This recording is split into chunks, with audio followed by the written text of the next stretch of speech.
하나님 말씀은 히브리서 11장 8절부터 10절입니다. 제가 먼저 읽겠습니다.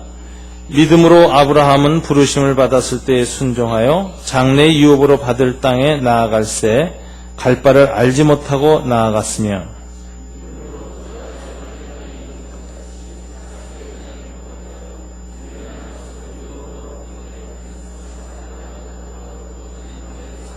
다 함께 이는 그가 하나님이 계획하시고 지으실 터가 있는 성을 바랐음이라. 아멘.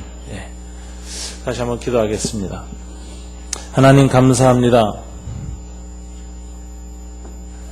주님께서 저희를 사랑하셔서 이 아침에 하나님께 경배와 찬양을 드리게 하시니 감사합니다. 하나님의 말씀 앞에 이 시간에도 엎드렸습니다. 주님의 말씀이 저희의 마음을 빚어주시고 저희들의 삶을 어루만져 주시기를 원합니다. 우리의 마음과 삶이 다 하나님이 기뻐하시는 형상으로 빚어져 갈 수 있도록 축복하여 주시옵소서. 우리 교회 공동체도 하나님 축복해 주셔서 하나님이 원하시는 아름다운 모습으로 빚어져 갈 수 있도록 도와주시기를 원합니다. 주님께서 말씀으로 세워진 교회, 말씀으로 빚어지는 교회가 되도록 날마다 이 말씀의 시간을 축복해 주시옵소서. 성령께 의지하오며 예수님 이름으로 기도드립니다. 아멘. 오늘 저희 교회 교육자들 4분이 또 인사를 드리고 이제 떠나게 되었습니다. 이별과 떠남이라는 것은 사람들 삶 속에서 늘상 있는 것입니다. 교육자 4분만 떠나시는 것이 아니라 또 그동안에 장로님, 권사님으로 시무하면서 섬기셨던 참 귀한 종들도 시무, 사역은 또 이렇게 내려놓으시게 되었습니다. 또한 저희들도 2007년을 지금 떠나서 이제 2008년을 향해서 나아가고 있습니다. 우리의 삶은 항상 이렇게 해마다 돌아올 때 그 관계들, 또 사역했던 처소, 직분 이런 것들을 다시 한번 정돈하며 새해를 맞이하는 준비를 하는 것, 이것이 아마 이 송년주일에 주로 많이 일어나는 현상이다 이렇게 생각합니다. 오늘 송년주일을 맞이해서 저희가 깊이 한번 생각해 볼 것은 우리는 어떻게 떠나야 할 것인가 라는 것을 생각하는 것입니다.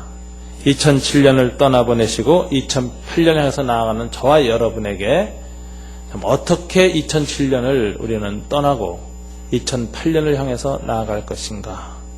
오늘 이 믿음에 따라 부르심을 따라 나아갔더니 아브라함을 통해서 살펴보기를 원합니다.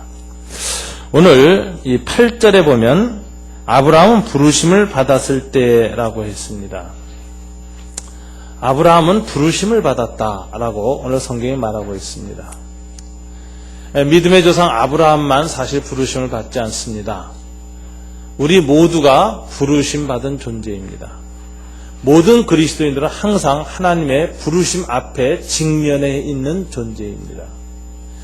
이 부르심이라는 단어를 그래서 교의학자들은 2가지 부르심이 있다고 정의를 합니다. 하나는 내적인 부르심, 그리고 2번째는 외적인 부르심, 이렇게 얘기합니다. 이 내적인 부르심이라는 건 뭐냐면 성령께서 우리 안에서 하나님을 향하여 부르신다라는 것입니다.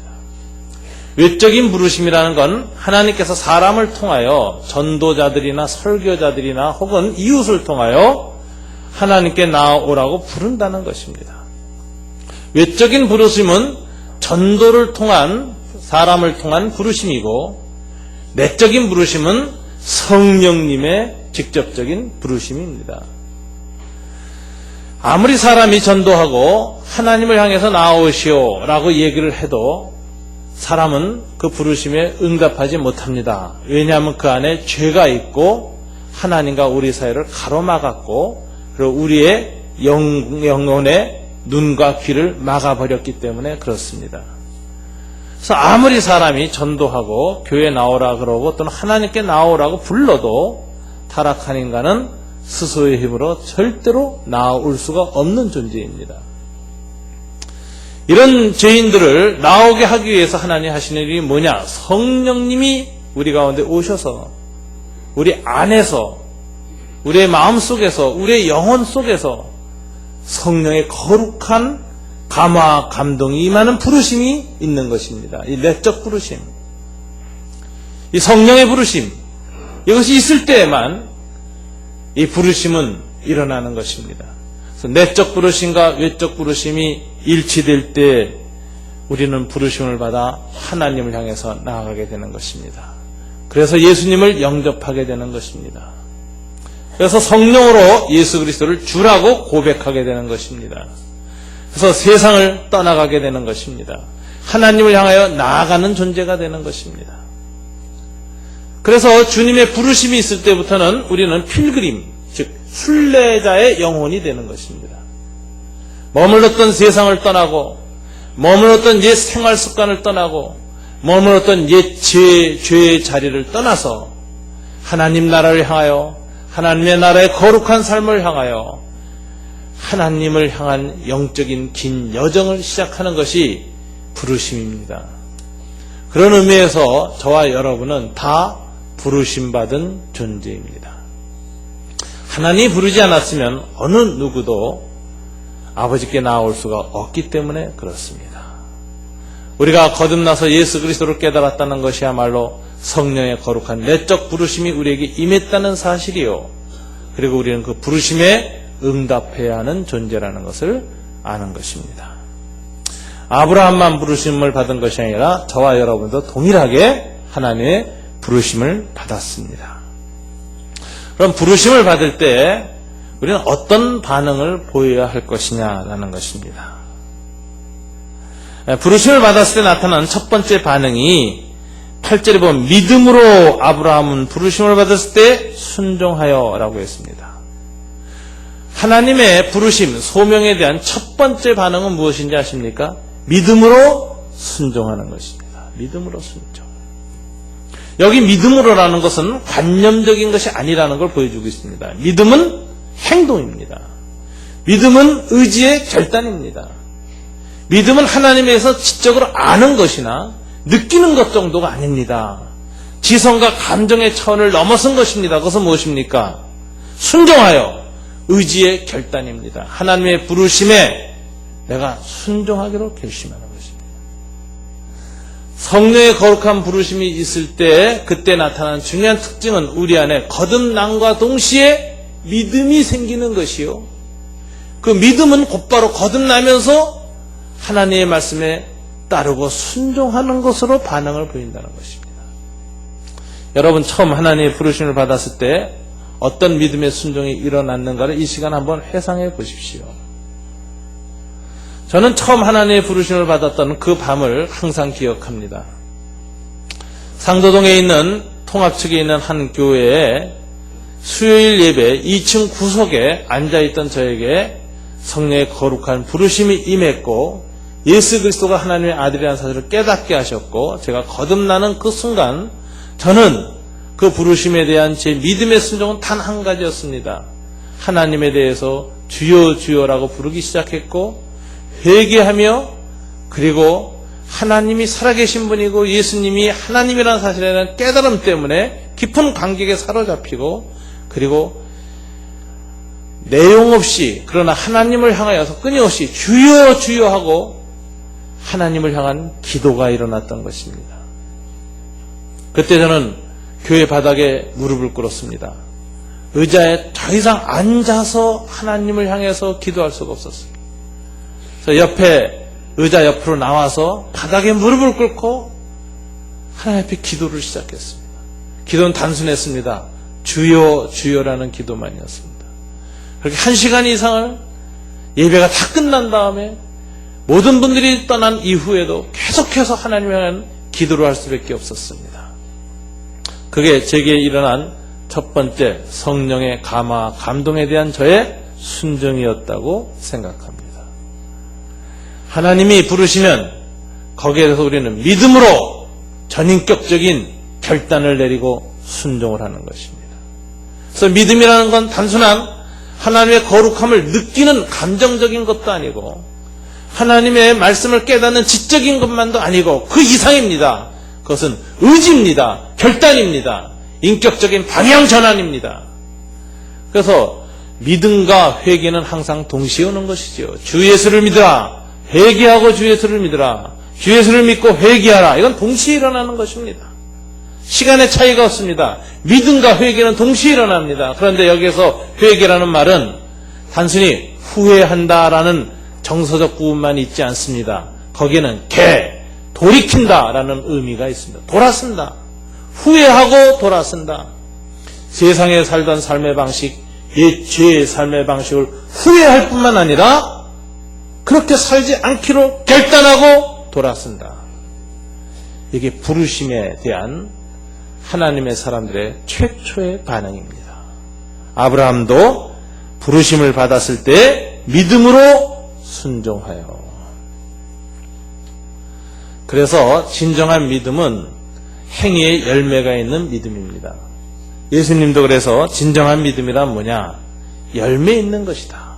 입술로 아무리 주여 주여 해도 내가 너희를 도무지 알지 못한다. 회개에 합당한 열매를 맺으라.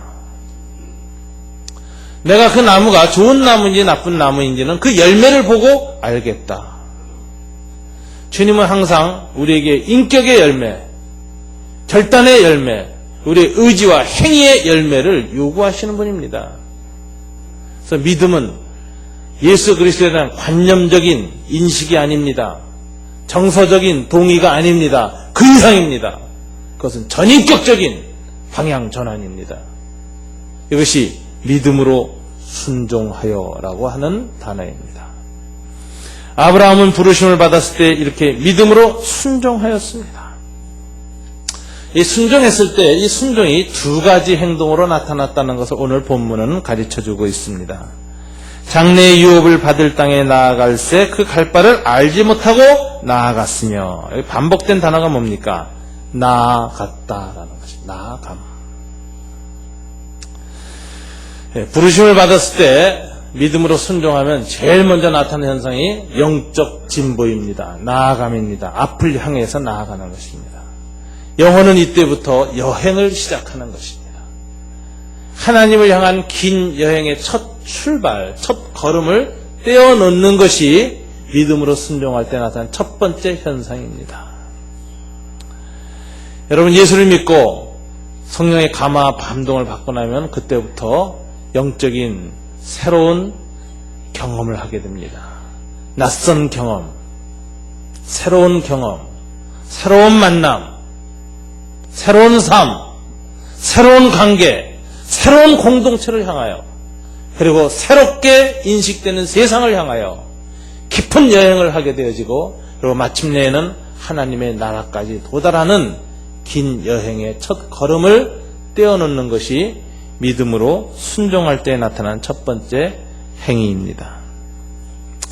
근데 여기서 이 순종이 나아감으로 나타난다는 것을 보여주는데, 이 나아감은 뭐를 동반하느냐라는 것입니다. 믿음으로 순종하여 나아갈 때 동반되는 것이 무엇이냐?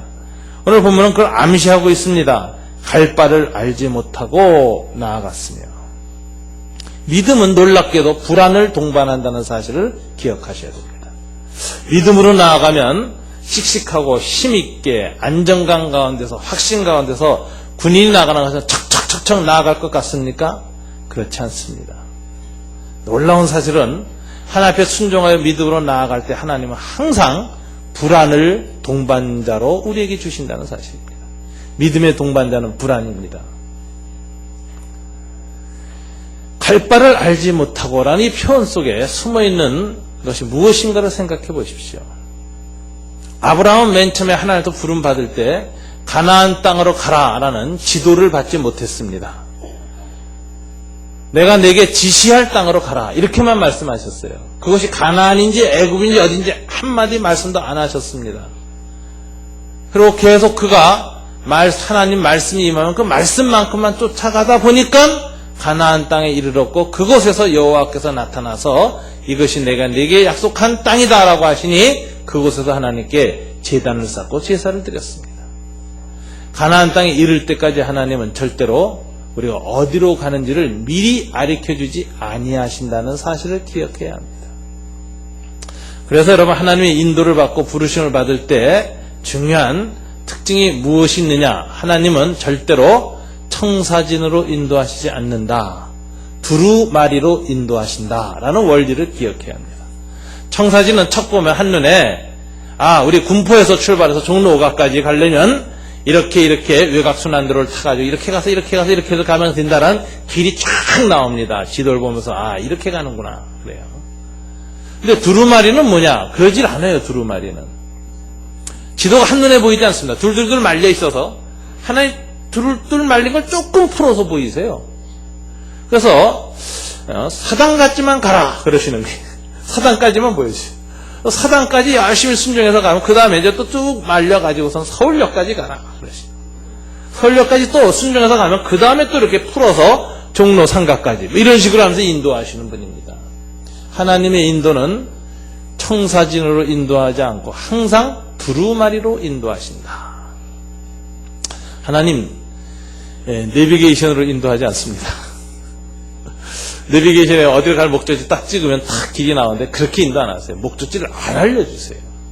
그래서 하나님을 향해서 믿음으로 순종하여 나아갈 때는 항상 불안을 동반시키십니다. 근심과 염려와 불안이 동반되는 길을 가도록 하십니다. 미지의 세계를 향해서 나아가게 하십니다. 불가지의 상황 속으로 우리를 나아가게 하시는 것입니다. 갈 바를 알지 못하고 미래에 대한 불안과 염려 가운데서 발을 디디게 하시는 분이 하나님이십니다. 그래서 하나님의 인도는 항상 안정감 속에 오는 것이 아니라는 걸 아십시오. 하나님의 인도는 그것이 하나님의 인도인 이상 항상 예측할 수 없는 상황 속으로의 인도하심이고 그리고 항상 불안을 동반한다는 사실을 아십시오. 그 불안을 이기는 힘이 믿음입니다. 그래서 하나님의 인도에는 항상 불안이 동반된다는 사실이 뭘 의미하는 것이냐? 그 불안을 통해서 믿음을 키우시는 것이 하나님의 인도의 중요한 목적 중에 하나라는 것입니다. 미리 갈 것 다 보여주시고요. 가야 할 코스 다 미리 알려주시고요. 그리고 어떻게 가라고 다 지시해주면은 사람이 믿음이 자라질 않아요. 하나님 손을 꼭 잡고 가질 않습니다.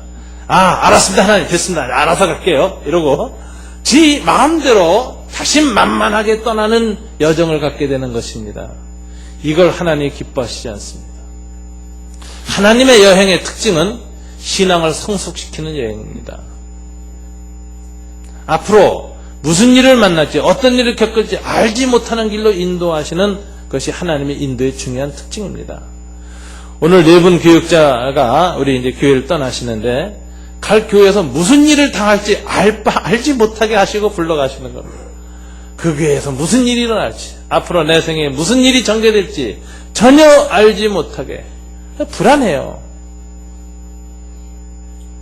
이 불안을 하나님 항상 동반시킨다는 것입니다. 여러분, 이 불안에 대해서 믿음과 불안의 관계에 대한 연구를 가장 많이 한 이 철학자가 키에르케고르라고 생각합니다. 그분의 책 중에 불안의 개념이라는 책이 있었습니다. 저는 사실 예수 믿기 전에 그 책부터 읽었습니다.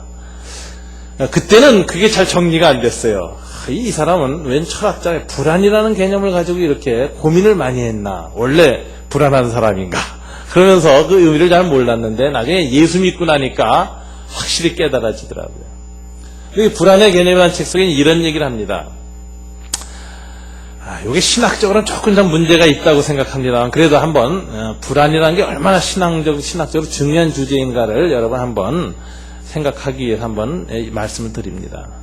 아담과 하와가 하나님 앞에서 말씀을 처음 받습니다. 무슨 말씀을 받았지요? 선악과를 따먹지 말라. 근데 선악과라는 말을 이해할 수 있었을까요? 아담과 하와가? 그럼 어떻게 생각하세요? 그때는 죄가 들어오기 전입니다. 그죠? 악이 뭔지 알았을까요? 악의 개념이 없었어요. 선이 무엇인지 알았을까요? 선의 개념이 없었어요. 소위 윤리적으로 선악의 개념이 아직 생기기 전입니다. 선악의 개념은 윤리 개념이 아니라 히브리 성경에 보면 관계의 개념입니다. 하나님과의 관계가 잘 되고 피조물들끼리의 관계가 잘 되어 있는 게 선입니다. 악은 관계가 잘못된 것입니다. 그래서 시편에 보면 형제가 서로 연합하여 동거하며 어찌 그리 선하고 아름다워 이렇게 얘기하죠.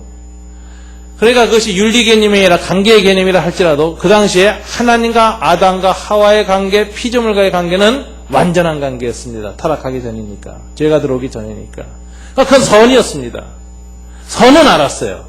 근데 악이 무엇인지는 잘 몰랐습니다. 그럼 겪어보지도 못했고 인식되기도 전입니다. 그런데 하나님이 선, 악을 분별하는 나무의 실과를 먹지 말라 그랬거든요. 그래서 아담과 하와에게 다가온 시험은 무엇이었느냐면 악이 무엇인지 모른다는 거예요. 이게 무슨 말이냐면 이 주님의 명령이 무슨 의미인지 모르겠다는 겁니다. 이해할 수 없다는 거예요. 이해할 수 없는 명령 앞에서 사람은 어떤 반응을 보일까요? 난 이해 못함으로 못합니다 라고 반응을 보입니다. 그게 불신앙이라는 겁니다. 나는 내가 이해할 수 있는 것만 따르겠습니다 라는 것이 불신앙이라는 겁니다. 이해를 전제로 해서만 반응을 보인다는 것은 지극히 인간적인 반응이라는 것입니다. 그것은 인간 중심적인 반응이라는 것입니다. 온 우주를 바라봄에 있어서, 우주에 반응함에 있어서, 이웃과 피조세계 하나님에 대해서 반응함에 있어서 내가 이해하는 것만큼만 반응하겠다라는 것은 인간의 오만이라는 것입니다. 하나님은 네가 이해할 수 없는 것에 순종하라고 말씀하시는 것입니다. 그것이 너는 유한한 존재고 피조물이라는 것을 인정하고 인식하는 과정이라는 것입니다. 이해해서 순종하는 것이 아니라 이해할 수 없을 때 순종하는 것이 진정한 하나님 앞에 피조물에 겸비하며 자기 존재를 인식하는 태도라는 것입니다. 그래서 하나님의 첫 번째 선악과를 따먹지 말라는 명령은 이해할 수 없는 명령이었습니다. 아담과 하와는 이 말을 이해할 수가 없었다는 것입니다. 그리고 이해할 수 없는 그 명령에 대한 순종은 오직 무슨 말을 할 수 있을까요? 하나님에 대한 신뢰와 의뢰만으로 하나님 이해는 잘 안 가지만 이 말씀이 무슨 말씀인지 도대체 못 알아듣겠지만 악이 무엇인지 모르겠고 악과 대비되는 선의 개념을 누리고는 있지만 아직 그런 명백한 대조되는 인식이 없는 상황이기 때문에 선악과라는 이 낱말의 의미를 전혀 이해하지 못하겠지만 그러나 순종하여 따먹지 않겠습니다. 이게 믿음이라는 거예요. 이해할 수 없는 불안, 이해할 수 없는 것에 대한 그 불안을 넘어가는 믿음을 하나님이 맨 처음부터 아담과 하와에게 요구했는데 아담과 하와는 실패했다는 것입니다. 그런데 그 반대되는 인물이 누구냐? 아브라함이라는 거예요. 아브라함은 항상 이해할 수 없는 명령 앞에 순종했다는 겁니다. 내 본토 친척 아비 집을 떠나 내가 내게 지시할 땅으로 가라. 그런데 그 땅을 알려주지 않겠다. 알 수 없는 미지의 세계에 대한 불안, 이해할 수 없는 말씀이 왔지만 하나님에 대한 신뢰 속에서 불안을 극복하고 믿음으로 반응했다는 것입니다. 나중에 이삭을 잡아 바쳐라 라고 했을 때도 그 말씀을 이해할 수 없는 말씀입니다. 하나님이 어떻게 인신제사를 원하신단 말인가. 더 나아가서 서로 인신제사를 원하신다고 이해한다 할지라도 아브라함이 이해할 수 없었던 것은 이 아들 이삭을 통해서 천하 만민을 보내겠다고 하셨는데 이 이삭을 죽이면 하나님의 약속을 안 지키시겠다는 건가? 언약의 통로인 이 아들을 잡아 죽이라고 하는 말은 언약하신 하나님을 이해할 수 없게 만드는 대혼돈입니다. 하나님에 대한 무서운 불안을 증폭시키는 모순된 명령이 내 아들 이삭을 잡아 바치라는 것이었습니다. 이 불안과 혼돈 속에서 아브라함은 이해하지 않지만 신뢰하기로 작정했다는 것입니다. 믿음은 인간의 지적 동의 이상의 영역입니다. 하나님에 대해서 우리가 가져야 될 태도는 알 수 없는 것, 이해할 수 없는 것, 불안한 것을 향하여서 신뢰 때문에 발을 내딛는 것입니다. 이게 진정한 믿음입니다. 근데 우리는 믿음이 없으면 항상 계산합니다. 따집니다. 그리고 내가 이해하고 판단할 수 있는 보이는 것만큼만 가려고 하는 거예요. 그래서 돌다리도 두들기고 건너는 것은 믿음이 아닙니다. 그것은 그냥 조심스러움에 불과해요. 때로는 믿음은 허공도 걷는 것이고 절벽 밑으로도 뛰어내리는 것이고, 주님이 무리로 걸어라 그러면 배에서 뛰어내려서 무리도 걷는 것이 믿음입니다. 우리의 이성과 이해, 동의의 차원을 넘어갈 수 있는 신뢰, 이것이 갈 바를 알지 못하고 나아가는 것입니다. 그래서 하나님이 우리를 부르실 때에는 알 만큼만 보여주고 부르시는 분이 아니에요. 하나님이 부르시면 항상 우리에게 불안을 동반합니다. 갈 바를 알지 못하고. 하나님이 부르시면 항상 불안하게 만듭니다, 우리를. 그런데 불안과의 싸움을 거치면서 믿음이 성장하고 믿음으로 불안을 극복하면서 나아갈 때 하나님은 그것은 참된 순종으로 우리에게 보신다는 것입니다. 제가 최근에 제 믿음보다 참 믿음이 더 훌륭한 사람 하나 아주 발견했습니다. 제 동생입니다. 제 동생이 미국에서 목회를 하고 있습니다. 원래는 제가 목사 되기를 원치 않았어요. 목사는 나은 사람으로 족하고 너는 공부를 유럽으로 공부하러 갔으니까 갔다 와서 이제 대학 교수 돼서 좀 우리 어머니 좀 편안히 모셔라. 이런 마음이 좀 있었어요. 장로나 되면 다행이다 이러고. 근데 이 독일에서 유학생활 하다가 은혜를 받았어요. 근데 큰 난데없이 신학을 하겠다고 또 그러는 거예요. 나도 지금 신학하는 중인데 너마저도 또 목사가 되냐 제가 그랬는데, 제 만류를 뿌리치고 나도 하나님의 부르심을 받았다고. 그러고서 이제 참 믿음이 좋아요. 갓난아기 결혼한 지 얼마 안 되는데 저한테 맡겨놓고 미국으로 가버렸어요. 그래가지고서 이제 미국 교단에서 목사가 돼가지고 안수를 받아서 그 아이를 제가 6살까지 키웠다가 미국으로 데리고 가서 보내줬습니다. 미국에 있는 유색인종으로는 3번째 안수를 준 백인 중심의 그 스웨디시 장로교에 속한 교단에서 안수를 받았습니다. 그리고 아무런 연고지가 없는 유진이라는 곳에 가서 개척을 했어요. 유진이라는 곳에. 아무런 연고가 없는. 그래서 굉장히 고생했죠. 그러다가 이제 시애틀로 와서 또 2번째 개척을 했습니다. 그랬을 때 제가 14년 전에 시애틀에 안식년 가가지고 개척하는 것 같이 도왔어요. 제가 제 동생 개척하는 걸 돕느라고 참 그때 많이 고생했습니다. 많이 격려해주고. 근데 그때도 굉장히 어려움을 겪었어요. 왜냐하면 아는 사람이 아무도 없는 곳에 가서 개척한다는 건 정말 어려운 거거든요. 이민사회에서. 그래가지고 너무 고생하기 때문에 제가 어느 상황이 좀 돼서 교회가 더 이상 그 문을 닫을 수밖에 없는 상황이 되자 제가 이제 소개를 했습니다. 그래가지고 LA에 있는 아주 큰 교회 부목사로 가게 됐어요. 그래서 LA에서 제일 큰 교회 2교회를 5년씩 부목사로 섬겼습니다. 그리고 이제 50을 넘겼습니다. 그래서 내가 이제 개척할 때가 됐다라는 생각을 했어요. 그래서 제 마음속에서는 LA에 개척하면 참 좋겠다. 왜냐하면 10년을 LA에서 제일 큰 교회 2군데, 그러니까 동양선결교회와 나성한인장로교회 2군데에서 5년을 섬겼고 5년 동안 사역을 정말 잘했어요.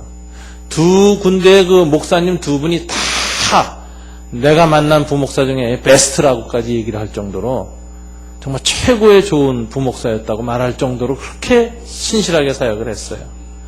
그래서 저는 LA에다 개척을 하면은 교회가 잘 세워질 거라고 생각하고 멀리 가지 말고 LA에다 하라고 자꾸 그러는데, 참 기도하더니 하나님 앞에서 이제는 LA를 떠날 때가 됐다 그래가지고 서부 개척 시대에 마차에다가 자식들 다 태우고 이 로키 산맥을 넘는 거예요. 유홀이라고 큰 이사하는 큰 트레일러가 있습니다. 거기에 자기 식구들 짐 다 싣고 셋인데 셋 다 싣고 장모님하고 그 아내까지 그 싣고 그다음에 그 자가용에 헌거 있던 거 2대 이렇게 매달아서 달고 그러고선 로키 산맥을 넘어간 거예요.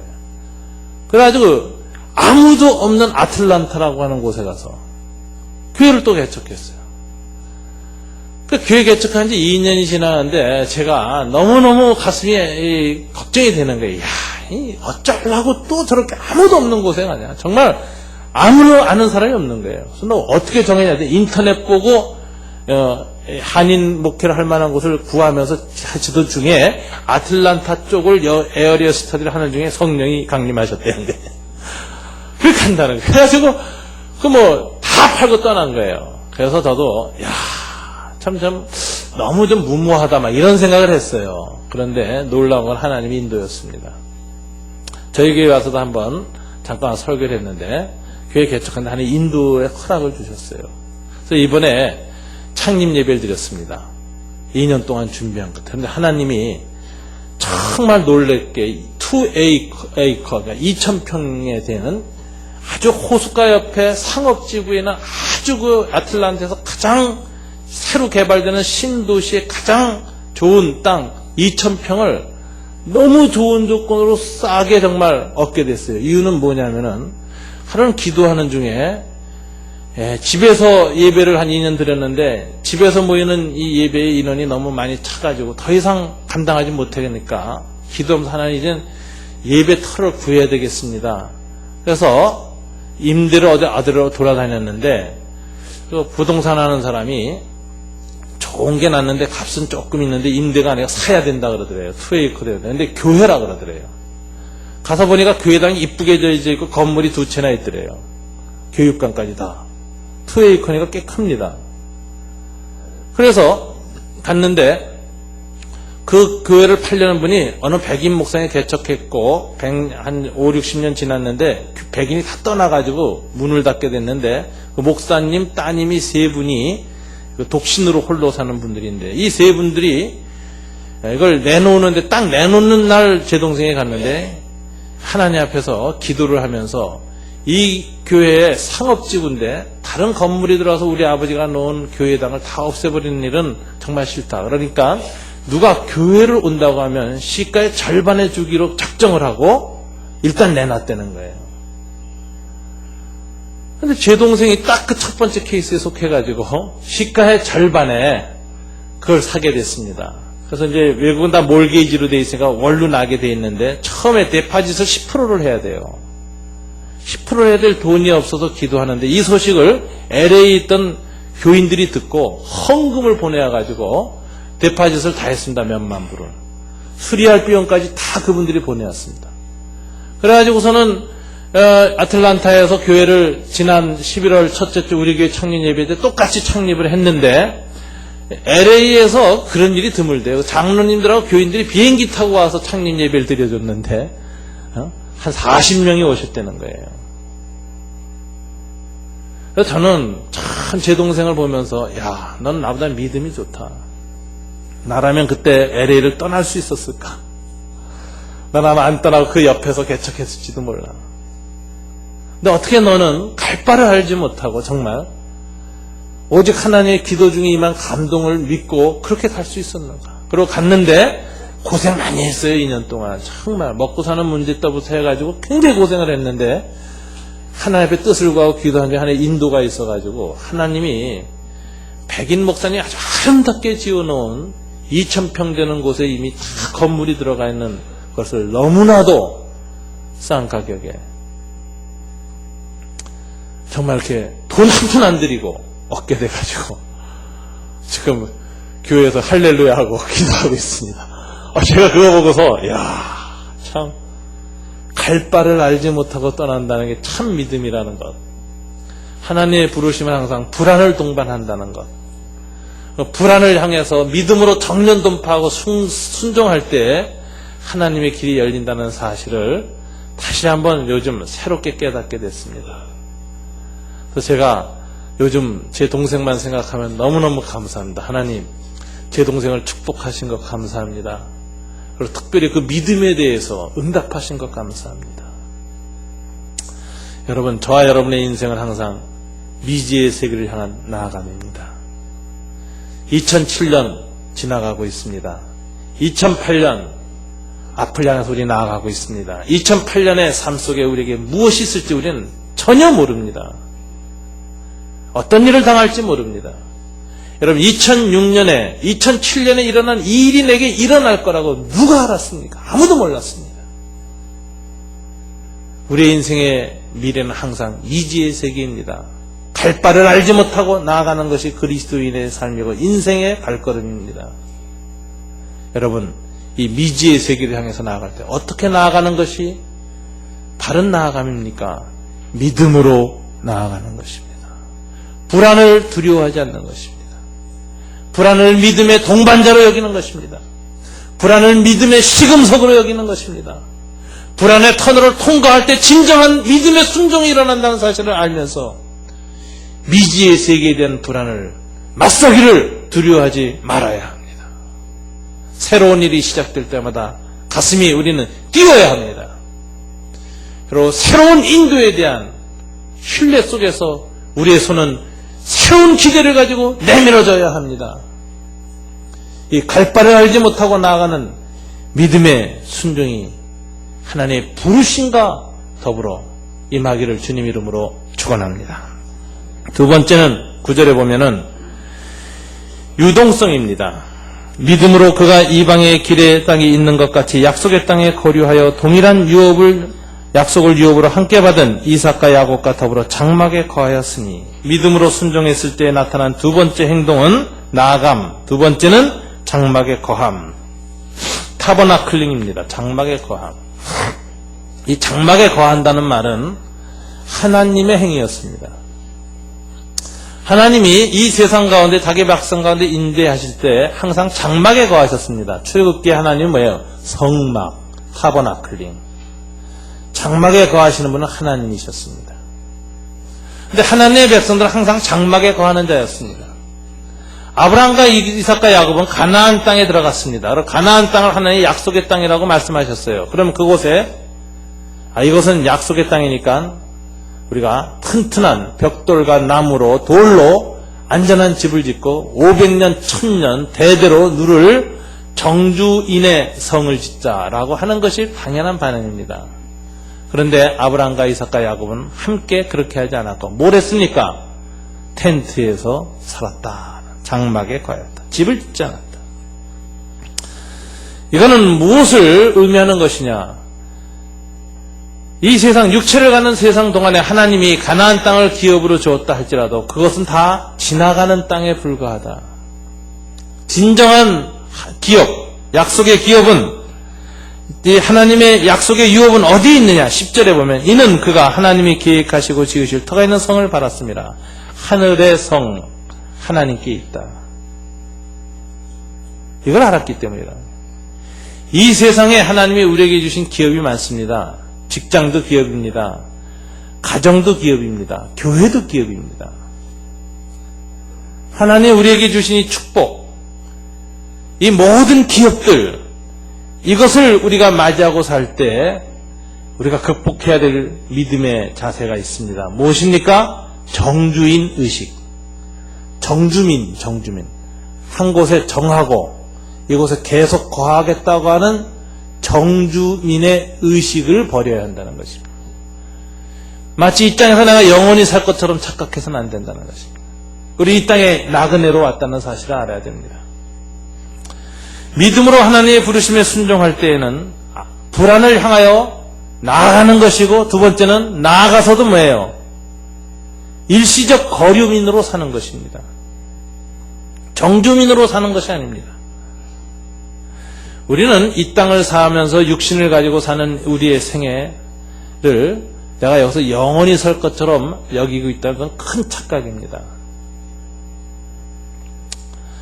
우리는 이 땅에 사는 동안에 장막을 치는 자로서 산다는 사실을 알아야 됩니다. 하나님의 백성들의 삶의 스타일은 항상 장막을 치는 것이었습니다. 아브라함 장막 쳤습니다. 이삭 장막 쳤습니다. 야곱도 장막 쳤습니다. 모세도 장막을 쳤습니다. 광야 40년 동안 장막 쳤습니다. 또 장막 가운데 거하신 하나님 오셔서 또 장막을 치셨습니다. 이스라엘이 가나안 땅에 들어가서 이제 돌로 된 성을 쌓고 집을 지을 때에도 하나님은 여전히 텐트 가운데 거하셨습니다.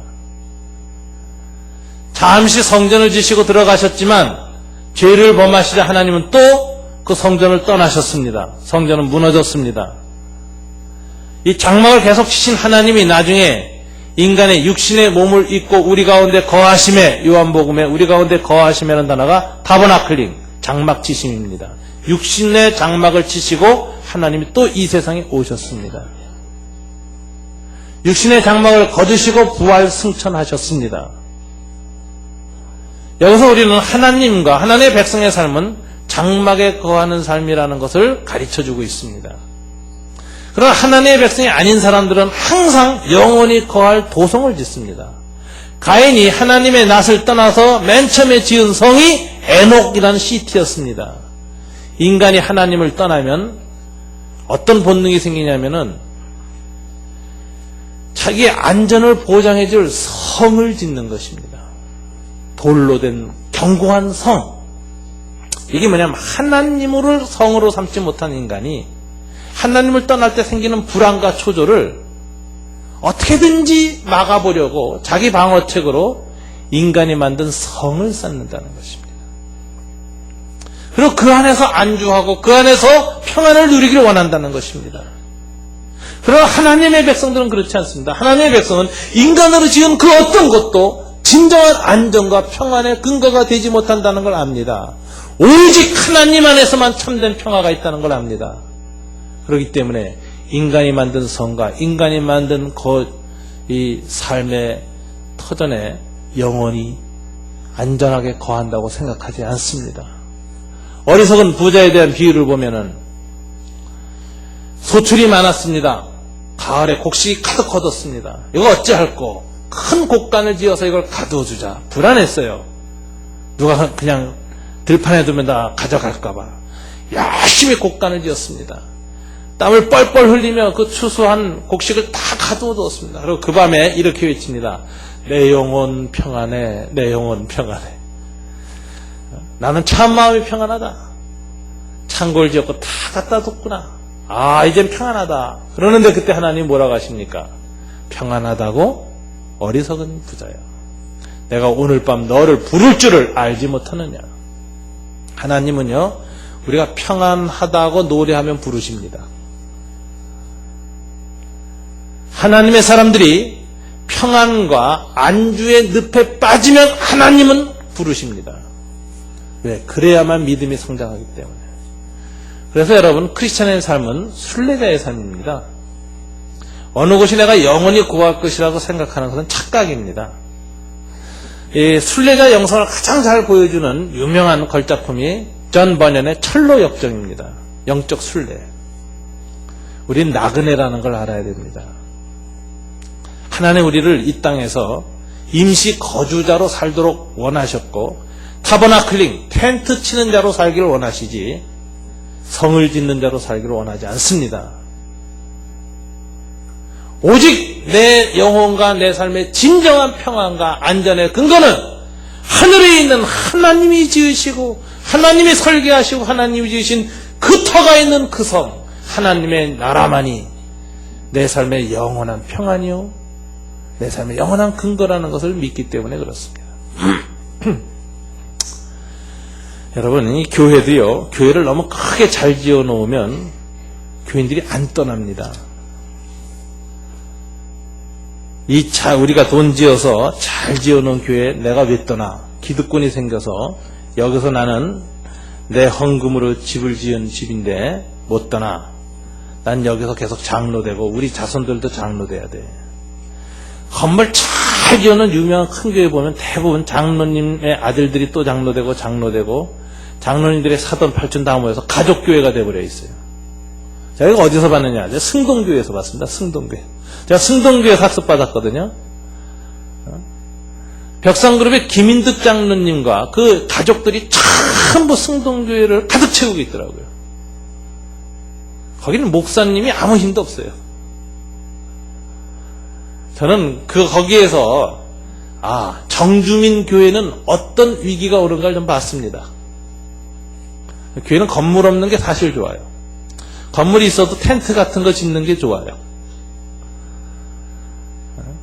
천년 만년 갈 것처럼 지어놓으면 그게 큰 신앙의 족쇄가 된다는 걸 아셔야 됩니다. 못 떠납니다. 못 떠나요.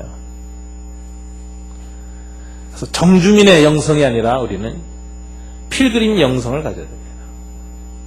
이게 장막에 우거하는 영성입니다. 텐트 메이커로 살아가야 하고, 텐트 메이커 선교사로 살아가야 하고, 이 땅에 텐트 메이커 크리스천으로 살아가야 하고, 이 땅에서 장막 짓고 장막 빚고 장막을 만들고 장막에 우거하면서 이 세상은 일시적인 것이라고 비웃고 살아갈 수 있는 사람이 필요합니다. 중국 영화에 소강호라는 제목이 있습니다. 저 굉장히 좋아합니다. 강호에서 무림의 고수들이 자기 세력을 넓히기 위해서 조직을 만들고 방파를 만들고 하면서 팍 그냥 이 권력을 향해서 몸부림치는 것을 비웃는 것, 소오라는 건 오만하게 비웃다라는 뜻이거든요. 그러고 사는 삶을 우습게 여기는 겁니다. 그리고 강호를 떠나서 청산을 벗삼으면서 유유자적하게 사는 것, 이것이 진정한 영웅의 본색이다. 이런 것이 중국 영화에 나와요. 저는 그 영화를 볼 때마다 참 좋습니다. 맞아, 강호를 떠나고 세상에서 세력과 권력과 돈과 행복을 추구하면서 무섭게 리전 투구하고 있는 세속에 찌든 사람들을 비웃을 수 있는 초월자의 영성, 이게 필그림 영성이고 나그네 영성입니다. 하나님 우리라면 그렇게 살기를 원합니다. 세상 안에는 돈, 명예, 부귀 다 헛된 것인 줄 알고 거기에 영원히 내 영혼을 맡기지 않겠다고 결심하고 언제든지 하나님이 부르시면 떠날 준비를 하고 텐트에서 사는 것처럼 사는 것, 이것이 참된 지혜자입니다. 어리석은 부자는 그러지 못했습니다. 큰 집, 큰 창고, 큰 기업 일으켜놓고 거기에 만족하고 웃으면서 영원히 설 줄 알았는데 그때 하나님은 부르시는 하나님입니다. 그래서 그리스도인은 항상 안주하기를 거절해야 됩니다. 떠나기를 즐겨해야 됩니다. 헤어지는 것을 기쁨으로 맞이해야 됩니다. 미래를 향하여 나가는 불안을 믿음의 동반자로 여겨야 합니다.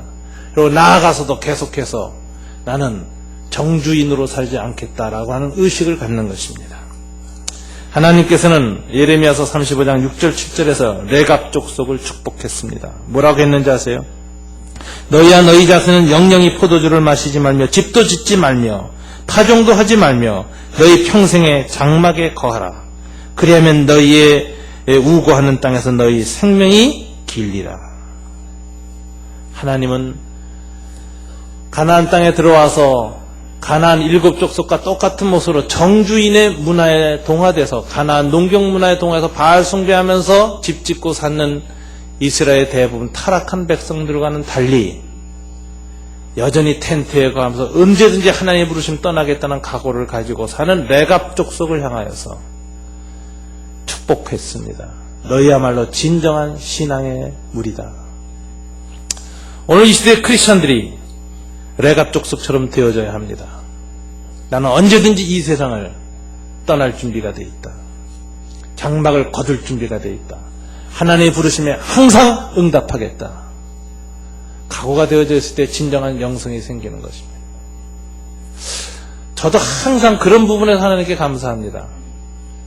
저는 어느 곳에 집회를 가고 그 집회에 갔던 곳에서 참 영적인 큰 싸움이 벌어지는 것을 볼 때마다 마음에 항상 그럴 때가 있어요. 하나님, 제가 3번에서 제 사역이 다 맞춰진다면, 그리고 하나님이 부르신다면 저는 언제든지 응답하겠습니다. 그런 마음이 저 안에 항상 살아 있습니다. 그때마다 저한테 감사합니다. 그래, 너는 텐트를 치는 자로서 하나님 앞에서 끊임없이 레디 핏, 떠날 발의 준비를 하고 있고, 신들매를 메고 있고, 허리띠를 메고 있고, 지팡이로 손에 쥐고 있는 그 자세 항상 유지해야 된다. 주님이 부르시면 부르신 사명에 따라 언제든지 이해하고 순종할 수 있는, 불안을 동반하면서 미래를 향해서 나아가고, 나아가서도 정주인으로 살지 않고 항상 텐트 치면서 주님의 부르심에 항상 응답할 준비가 되어져 있는 긴장된 영혼을 가지고 살아가는 것, 이것이 진정한 하나님의 부르심입니다. 여러분, 목장생활 좋으시죠? 헤어지는 거 싫죠? 헤어지는 연습하셔야 됩니다. 분가 연습하셔야 되고 개척 연습해야 됩니다. 현재 갖고 있는 관계 속에서 안주하려고 하는 것, 거기에 집착하는 것이 우리의 죄 속의 뿌리라는 걸 아셔야 됩니다. 살아있는 그리스도인은 항상 부르심 앞에 민감하게 반응하고 나아갑니다.